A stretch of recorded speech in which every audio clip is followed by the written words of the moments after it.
Bonsoir tout le monde, ici Monsieur Cacahuète et Neige qui est à l'arrière-plan, on la voit là, je sais pas ce qu'elle fait, elle surveille. Il y a aussi Zuglut qui est dans une autre pièce. Ce soir nous sommes samedi 5 décembre 2020, il est 23h29. Le DVD que l'on a vu ce soir, le film, donc c'est moi qui ai choisi. Et il s'agit de Lettre d'Iwo Jima. Alors c'est un film de guerre, oui on peut le considérer en tant que tel. C'est vrai que je suis pas trop film de guerre, bien que ça, il y en a certains que j'ai trouvé pas mal, notamment parmi mes préférés il y avait Platoon et puis il y en a quelques-uns que j'avais bien aimé, mais bon c'est pas moi ma catégorie de films préférés, mais j'aime bien l'occasion. Après donc c'est un DVD qui m'avait été offert par mon père, donc il m'avait offert un lot de DVD et donc il y avait celui-ci dedans, donc voilà on a choisi de le regarder ce soir. Alors qu'est-ce qu'ils nous disent? Golden Globe en 2007 comme meilleur film en langue étrangère. Après, il y a des citations. Alors, avant de vous faire un résumé, je vais quand même lire le synopsis qui est au dos. Alors, Clint Eastwood, plusieurs fois oscarisé, nous révèle l'histoire passée sous silence des combattants japonais qui s'opposèrent aux forces américaines durant la Seconde Guerre mondiale. Quelques décennies après la bataille d'Iwo Jima, des centaines de lettres furent extraites de cette terre aride, permettant enfin de donner un nom, un visage, une voix à ces hommes, ainsi qu'à leur extraordinaire commandant. Les soldats japonais qu'on envoyait à Iwo Jima savaient que leurs chances de survie étaient quasi nulles. Animés d'une volonté implacable, leur chef, le général Kuribayashi, exploita ingénieusement la nature du terrain, transformant ainsi la défaite éclair annoncée en 40 jours d'héroïques combats. Langue français et japonais, sous-titré français, anglais et néerlandais. Nous, on a vu le film en français, en VF. Alors, c'est pas évident, donc, le début commence en fait on va dire dans le présent, enfin dans le présent au moment où que l'on peut imaginer, mais c'est pas dans le présent 2020, où on voit en fait des gens, peut-être des archéologues, spéologues ou historiens en fait, où ils font peut-être ces trois métiers à la fois. On ne sait pas trop. Ils sont dans une galerie et ils sont en train de regarder un petit peu au sol et on devine qu'ils vont faire une découverte. Et puis quelques instants plus tard, on se retrouve dans le passé, dans le début de la fameuse bataille d'Iwo Jima avant qu'elle commence, où il y a déjà donc plusieurs garnisons de soldats qui sont sur place, qui se préparent à une bataille quasi inévitable. Donc c'est l'organisation qui suit son cours, mais on voit quand même que le labeur est pénible. Il a l'air de faire chaud, la terre est aride, il n'y a pas d'eau potable. Voilà, les conditions de vie et de travail sont très difficiles. En plus, certains des officiers ne sont pas non plus des plus sympathiques.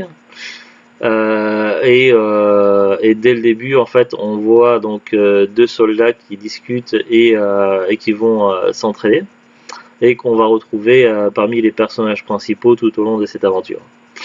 Donc assez vite, un général qui est muté, qui arrive, qui prend place et qui prend la direction donc du commandement de toute l'île d'Iwo Jima. Il me semble que c'est l'île qui s'appelle comme ça. Euh, et, euh, et donc il va tout réorganiser en fait. Il va se rendre compte que certaines des mesures, certaines dispositions étaient mauvaises. Il va se rendre compte également que les conditions sont plus compliquées que prévu.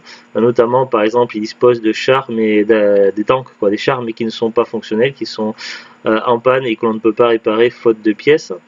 Également d'une très mauvaise organisation, d'un comportement de certains officiers qui n'est pas non plus très optimisé on va dire, et pas très humain, qui manque d'humanité. Donc il va essayer de réorganiser tout ça en sachant que certains officiers ne le portent pas dans son cœur et pourraient éventuellement comploter contre lui.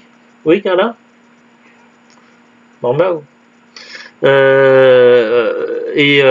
Mais quand même parmi ces officiers, ils ne seront pas tous comme ça. Il y a un officier notamment qui avait vécu un petit peu aux États-Unis, qui avait voyagé du fait parce qu'il avait été une récompense élevée parce qu'il faisait des courses d'obstacles hippiques.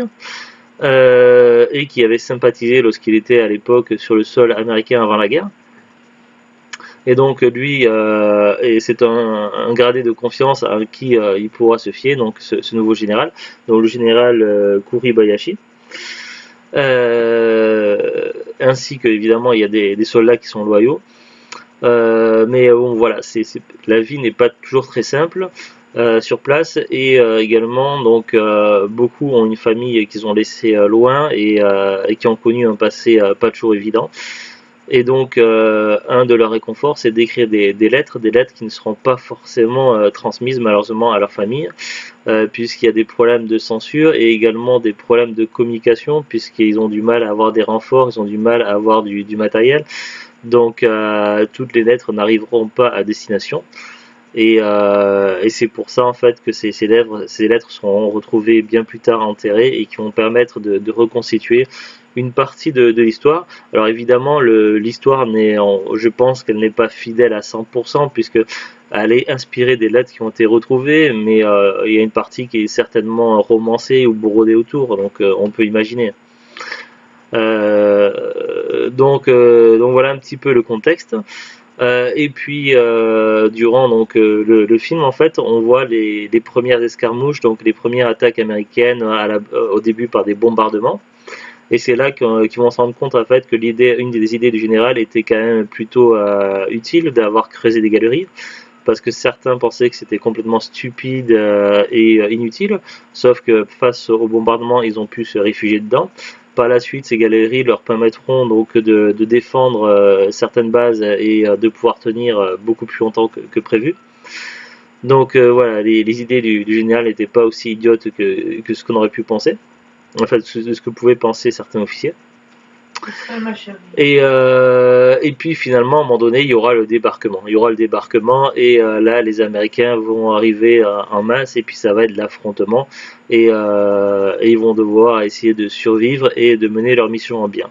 En sachant que les ordres du général ne seront pas toujours observés et certains officiers décideront d'en faire qu'à la tête, qu'à leur tête. Ce qui conduira évidemment l'armée présente japonaise à manquer d'efficacité, puisque certains officiers vont préférer par exemple se donner la mort plutôt que de suivre les ordres du général, et d'autres officiers vont déserter, et tout ça va conduire évidemment à une désorganisation et à un manque d'efficacité. Alors que s'ils avaient tous suivi à la lettre, peut-être que la situation aurait été différente. Mais bon, tant bien que mal, ils vont faire comme ils peuvent, tous, essayer de se regrouper, se réunir, défendre leur base. Ils vont être confrontés à la réalité, au fait également que leur ennemi, les Américains, donc ils avaient des a priori, des préjugés sur leur adversaire. Sauf que lors de la lecture donc d'un officier qui a fait des courses hippiques, qui parle et qui lit l'anglais, il va leur lire une lettre trouvée sur un soldat américain mort qui avait été prisonnier. Il va leur lire la lettre qui était en fait de la mère, de la maman à ce soldat américain. Et du coup, après avoir entendu donc le contenu de cette lettre, les soldats vont prendre conscience en fait de la réalité et de l'absurdité de cette guerre, et le fait que leur adversaire souffre tout autant qu'eux. Et du coup, ça va être quand même un bouleversement et un choc. Un choc pour ces soldats japonais qui n'imaginaient pas leur adversaire comme ça. On entend d'ailleurs de leurs propres mots d'un des soldats, en fait, il comprend qu'il a été victime de la propagande, et certains ont été envoyés à Iwo Jima comme punition, notamment un ancien policier, puisqu'il avait refusé d'obéir aux ordres sur place. Non, je dis pas tout, non, mais j'explique en fait. Puisqu'à cette période-là, on apprend donc via des flashbacks, des retours en arrière, en fait, que la police locale, alors je sais pas dans quel endroit au Japon, mais une partie de la police locale était corrompue et martyrisait leur peuple japonais, donc beaucoup souffraient de différents, donc c'est expliqué dans le film, donc ça après je vais pas tout raconter pour ne pas spoiler, mais et voilà, et un de ces anciens policiers avait préféré enfreindre ces ordres qu'il jugeait criminels, et enfin on imagine qu'il pensait ça vraiment trop cruel. Et du coup il s'est retrouvé donc sur place un petit peu comme puni en fait. Donc voilà, on se rend compte en fait de la réalité de la guerre, donc du côté du point de vue des Japonais. Et on apprend également que la cruauté est dans les deux camps, à la fois peut se retrouver à la fois dans le camp américain, la cruauté et la bêtise, et à la fois du côté des Japonais. Certains Japonais auront un comportement inacceptable dans ce film et inhumain, et certains Américains également vont désobéir à un ordre et se comporter de manière inhumaine. Donc voilà, je t'explique pas en détail pour ne pas spoiler. Mais voilà, c'est un film quand même assez émouvant, assez touchant. Donc je comprends qu'il a eu des récompenses. Alors après, j'ai pas encore vraiment regardé la fiche Wikipédia. J'ai pas encore regardé vraiment la fiche Wikipédia, donc on va regarder ensemble ça dans quelques instants. Mais voilà, le film est bien réalisé, donc la VF est de bonne qualité. Voilà, c'est très touchant, donc on sent vraiment. Enfin, je sais pas pour Zou, mais pour moi vraiment, ce film, j'ai trouvé ce film très émouvant et assez difficile à voir par moments.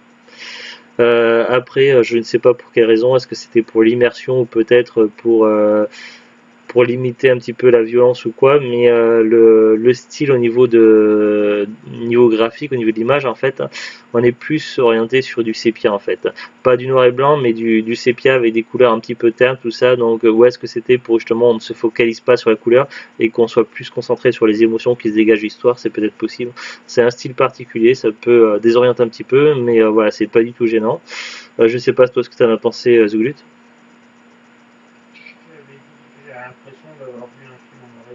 Oui, pour toi, ça fait l'impression que c'était un noir et blanc.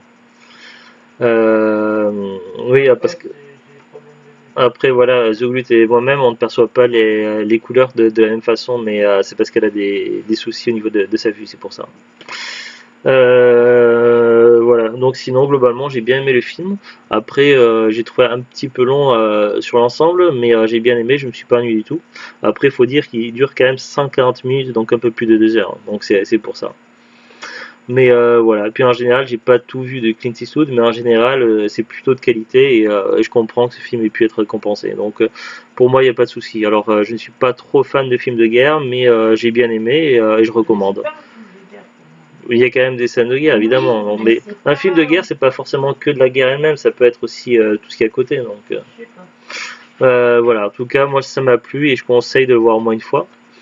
Euh, Après, ça m'a bizarrement, ce film m'a fait penser également à un jeu vidéo, mais je vais vous expliquer pourquoi vite fait. Non, Far Cry 3. Alors, je l'ai ici. Hop, à être F de l'étagère. Far Cry 3 Classic Edition. Je l'ai terminé, je sais plus quand, il y a l'année dernière, je crois.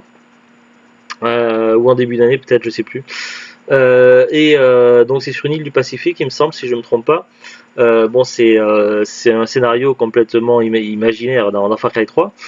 Mais à un moment donné, un des objectifs annexes, c'est de récupérer des lettres d'anciens soldats japonais et qui racontent des histoires sur ce qu'ils ont vécu, tout ça, qu'ils avaient atterri sur cette île-là pendant la guerre. Et du coup, ce film qui est basé autour de lettres d'anciens soldats japonais, ça me fait beaucoup penser à certaines lettres que j'ai lues, que j'ai retrouvées et lues dans le jeu dans Far Cry 3 Classic Edition. Donc voilà, j'ai trouvé ça marrant au niveau de la curiosité, enfin pas marrant, drôle, mais j'ai trouvé ça curieux quoi. Voilà, donc j'avais envie d'en parler. Au passage, j'ai bien aimé ce jeu, Far Cry 3. Voilà, j'y avais pas joué sur les consoles précédentes, j'ai découvert sur la PS4 et vraiment sympa. Voilà, c'est tout après ce que j'ai à dire sur ce DVD là. Donc maintenant, on va regarder un petit peu la fiche Wikipédia pour avoir plus de détails. Lors d'un flashback, il m'a semblé reconnaître un acteur, mais après j'ai pas le nom en tête. Je crois que c'était un qui jouait dans Desperate Wave, je suis pas sûr. Alors, Wikipédia, Lettres d'Iwo Jima, donc en anglais Letters from Iwo Jima, est un film de guerre américain réalisé par Clint Eastwood et sorti en 2006. Le film relate la bataille d'Iwo Jima du point de vue japonais. Il connaît d'abord une sortie limitée aux États-Unis le 20 décembre 2006 et est sorti le 21 février 2007 en France. Il s'appuie sur le livre Picture Letter from Commander-in-Chief du général Tadamichi Kuribayashi, joué à l'écran par Ken Watanabe. Lettre d'Iwo Jima vient en complément de Mémoire de nos pères, également réalisé par Clint Eastwood et sorti quelques mois plus tôt. La bataille est ainsi dépeinte du côté japonais quand le film Mémoire de nos pères présente la même bataille du point de vue américain. C'est marrant ça, le film Mémoire de nos pères, on l'a pas aussi en DVD? Là, Je crois qu'on l'a en DVD aussi. Mémoire de nos pères. Apparemment, ces deux films sont complémentaires. Et Mémoire de nos pères, en fait, c'est un petit peu la même histoire, mais du point de vue américain, apparemment. C'est possible qu'on l'ait dans notre collection DVD. Faudra vérifier. Du coup, il sera intéressant à regarder un jour. Ou alors, on l'a dans les derniers qu'il nous a donnés, mais qui sont pas en boîtier. Donc, du coup, je les ai pas enregistrés sur le fichier Excel encore. Pour le moment, j'ai pas mis à jour. Dans ceux qu'on a, mais on doit l'avoir, je pense. Ou alors, c'est une erreur, il faudra qu'on l'achète. Bon, après, il y a le synopsis, mais je vais pas tout lire sur Wikipédia. Alors, la fiche technique. Alors. Est-ce qu'ils disent les producteurs? À la fin du film, normalement, il disait que les producteurs c'était Clint Eastwood et Steven Spielberg, mais là je le vois pas sur les fiches. Réalisation Clint Eastwood en tout cas. Musique Kyle Eastwood et Michael Stevens. Donc il y a quelqu'un de la famille Eastwood aussi qui a fait dans la musique. Il me semble qu'il y a plusieurs parents à Clint Eastwood qui sont dans le milieu du cinéma. Directive, construction, décor, costume, maquillage, bon tout ça je vais pas lire. Parce que ça fait beaucoup d'informations. Voilà, producteur Clint Eastwood, Steven Spielberg, Robert Lawrence, Paul Haggis et Tim Moore. Budget 19 millions de dollars.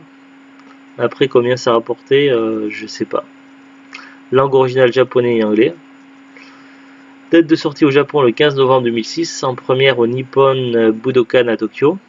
Et le 9 décembre 2006 sur le reste du territoire. Aux États-Unis le 20 décembre 2006 en sortie limitée, puis le 12 janvier 2007. Belgique et France le 29 février 2007, Canada le 22 février 2007. Classification aux États-Unis R restricted, en France tout public avec avertissement. Alors les castings donc Ken Watanabe qui joue le général Tadamichi Kuribayashi, Kazunari Nimoya qui joue Seigo, Tsuyoshi Ihara qui joue Takeshi Nishi, Ryokaze qui joue Shimizu. Alors je suis désolé, j'ai les yeux qui piquent, je sais pas pourquoi, est-ce que c'est de la fatigue ou pas, pourtant j'ai beaucoup dormi ces nuits.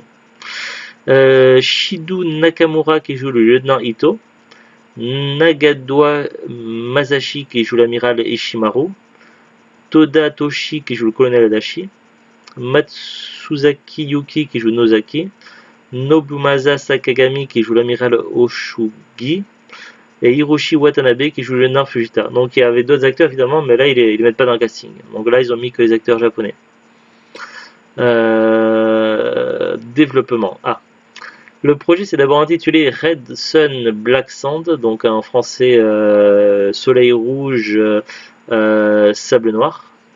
Le scénario est basé sur les livres historiques Gyokusai Soshikika no Etegami du général Tadamichi Kuribayashi, interprété dans le film par Ken Watanabe, et Sosa to Fall in Battle, An Account of War de Kumiko Kakehashi. En développant le projet Mémoire de nos pères, Clint Eastwood a voulu également raconter l'autre point de vue. Dans la plupart des films de guerre que j'ai vus au cours de ma jeunesse, il y avait les bons d'un côté et les méchants de l'autre. La vie n'est pas aussi simple et la guerre non plus. Nos deux films ne parlent ni de victoire ni de défaite. Oui, c'est exact. Ils montrent les répercussions de la guerre sur des êtres humains dont beaucoup moururent bien trop jeunes.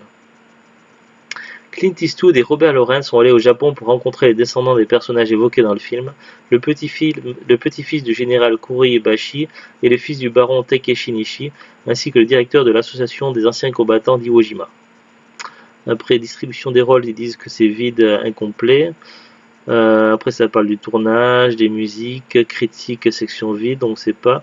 Box office aux États-Unis, ça a rapporté 13 756 082 $. Total des recettes mondiales 68 673 228 $. En France 294 612 entrées. À Paris 116 968 entrées.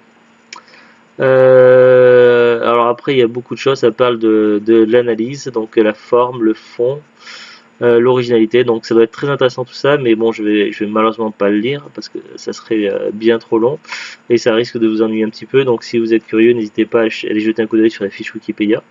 Il y a des informations assez intéressantes. Ça parle également de la vanité de la guerre. Il y a des hommages aussi. Le film est dédié à la mémoire de Phyllis Hoffman, directrice de casting avec laquelle Clint Eastwood travaillait depuis les années 80, décédée le 2 mars 2006 à New York, ainsi qu'à la mémoire du chef décorateur Henry Bumstead, décédé le 24 mai 2006, qui a créé les décors de Lettres d'Iwo Jima et ceux de plusieurs films de Clint Eastwood. Les récompenses, alors il y a, pareil, je vais pas dire, mais c'est énorme. Il y a beaucoup de récompenses. Il y en a eu en 2006, 2007 et 2008. Pareil, il y a eu beaucoup de nominations, donc voilà. C'est un film qui a eu pas mal de succès. Alors, pour la disponibilité DVD, ça va être un peu compliqué parce que ce film est sorti sous différents formats et l'édition DVD est diverse. Alors nous, le DVD, donc on l'a eu gratuit parce qu'elle a été offerte par mon père. Après, c'est un DVD que j'ai vu souvent d'occasion dans les magasins cash ou en brocante. Après, c'est pas forcément voilà. Si j'ai par exemple un budget pour acheter seulement 2 ou 3 DVD et qu'il y a à côté des films de science-fiction, je vais directement me jeter sur les films de science-fiction avec des vaisseaux spatiaux, même si les films sont peut-être nazes et moins bien. C'est possible. Donc c'est pas les films de guerre vraiment. Donc voilà, Zoulut va me dire donc c'est pas vraiment film de guerre et elle a raison, même s'il y a des scènes de guerre. D'ailleurs c'est pour ça ça s'est voulu par Clint Eastwood pour quelque chose de plus profond. Mais voilà, un film comme celui-ci ou comme un autre film, on va dire plus ou moins environnement guerre, c'est pas ce que j'achèterai en priorité en DVD. Donc c'est pour ça que j'étais passé à côté jusqu'à présent. Et c'est dommage parce que le film vaut vraiment les tours et je le conseille quand même. Il faut le voir au moins une fois. Il est vraiment très intéressant, très sympa. Donc voilà, donc c'est un film quand même que j'ai vu quand même assez courant. Donc sur le marché d'occasion, je pense qu'on peut le trouver dans les 1€. Pas très difficile. Donc bon, c'est vrai qu'on a une période de Covid, confinement, tout ça. Donc il vaut mieux éviter de sortir dehors, d'aller en brocante ou au magasin cash. C'est pas la bonne idée, c'est pas le moment. Après, il y a Internet, mais là, c'est un peu compliqué. Comme je vous l'ai dit, il y a plein d'éditions. Donc, j'ai regardé un petit peu sur Amazon et sur Rakuten, mais c'est pas simple. Le DVD, le film est compris à la fois en Blu-ray et en DVD dans plein d'éditions différentes, dans des coffrets avec d'autres films. D'ailleurs, il y a des bundles avec Mémoire de nos pères et Lettres d'Iwo Jima qui existent. Et comme les deux films sont complémentaires, il y a un côté différent. Ça peut être intéressant. Il y a la version Blu-ray, il y a la version DVD, il y a 2 versions collector, il y a des versions import. C'est très compliqué de s'y retrouver. Donc la version simple, comme celle que l'on a, est expédiée et vendue par Amazon. J'ai pas réussi à la trouver, donc j'ai pas réussi à m'y retrouver. Sur Rakuten, c'est pas beaucoup mieux. Donc il y a une édition qui ressemble à celle que l'on a, sauf qu'il y a le petit 16 entouré dans un rond, ce qui veut dire que c'est la version import. Donc c'est pareil, je sais pas du tout c'est laquelle édition sur Rakuten. Mais je pense qu'il y a moyen de le trouver neuf à pas très cher, je pense, ou alors d'occasion à 1€ ou moins. Après, le problème, c'est que d'occasion, on peut pas vérifier sur internet s'il y a des rayures ou pas, si le DVD est en bon état ou pas. Donc voilà, je sais pas trop quoi vous conseiller si vous cherchez le DVD sur internet. Après, il y a d'autres sites, peut-être que c'est un peu plus clair sur les autres sites, style eBay, Le Bon Coin, Vinted et compagnie, donc j'ai pas regardé. À vous de voir. En tout cas, le film est vraiment sympa, il vaut le détour. Voilà. Allez, sur ce, donc on vous dit à très bientôt. Autre chose à rajouter, Zulut? Un bon week-end et au revoir. Au revoir.